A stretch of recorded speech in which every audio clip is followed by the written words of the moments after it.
You are a piece of God.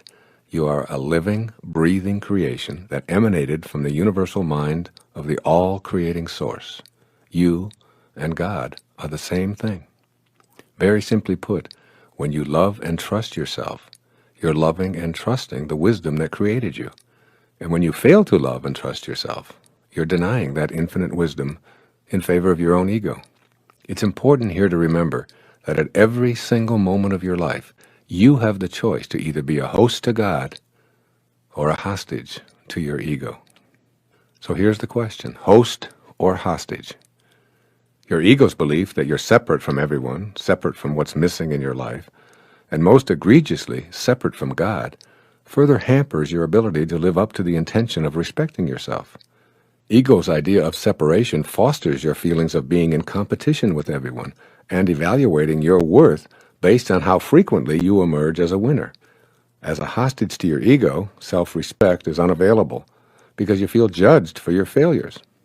It's out of this bleak picture produced by the negative ego that self-rejection emerges. It captures you and makes a hostage of you, never allowing you to play host to that from which you originated.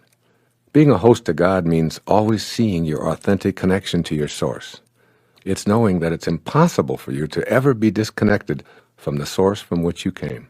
Personally, I thoroughly enjoy being a host to God. As I write here every single morning, as I sit here in the studio reading these words, I feel that I'm receiving words and ideas from the power of intention, which allows me to bring these words to this page and to this recording. I trust in this source to provide me with the words. Therefore, I'm trusting in the source that brought me into this physical world. I'm eternally connected to this source. This awareness simply doesn't include a lack of respect for intending this book or this recording into form. The conclusion I've come to is that I'm worthy of my intention to write a book and to create this recording. In other words, I respect the piece of God that I am. I tap into the power of intention, and my feeling of respect for it enhances my respect for myself. So by loving and respecting yourself, you're hosting God and inviting the energy of creation to your consciousness, to your daily life, as you connect to the power of intention. Let's look at the energy of intention and your self-respect.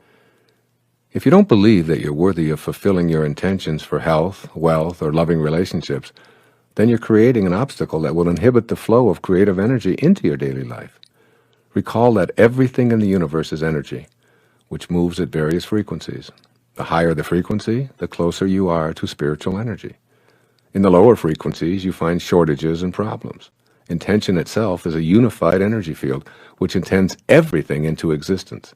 This field is home to the laws of nature and is the inner domain of every human being. This is the field of all possibilities, and it's yours, just by virtue of your existence. Having a belief system that denies your connection to intention is the only way you're unable to access the power of intention from the infinite field. If you're convinced that you're unworthy of enjoying the field of all possibilities, then you'll radiate this very kind of low energy. This will, in fact, become your attracted energy pattern, and you'll send messages to the universe that you're unworthy of receiving the unlimited abundance of the originating spirit. Soon you'll act on this inner conviction of self-disrespect. The antidote to this dreary picture is to make an internal commitment to respect yourself and to feel worthy of all that the universe has to offer. If anyone is entitled to success and happiness, everyone is, because everyone is always connected to intention. Simply put, disrespecting yourself is not only disrespecting one of God's greatest creation, it's disrespecting God. When you disrespect your source, you say no to it, and you turn away from the power of intention. This stops the flow of energy that allows you to put your individual unbending intent into practice. All of the positive thinking in the world will do you absolutely no good if those thoughts don't emanate from respect for your connection to intention. The source of your thoughts must be celebrated and loved. And this means having the self-respect that's in harmony with the omniscient source of intelligence. What's the source of your thoughts? Your beingness. Your beingness is the place from which your thoughts and actions come. When you disrespect your being, you set into motion a chain reaction culminating in unfulfilled intentions.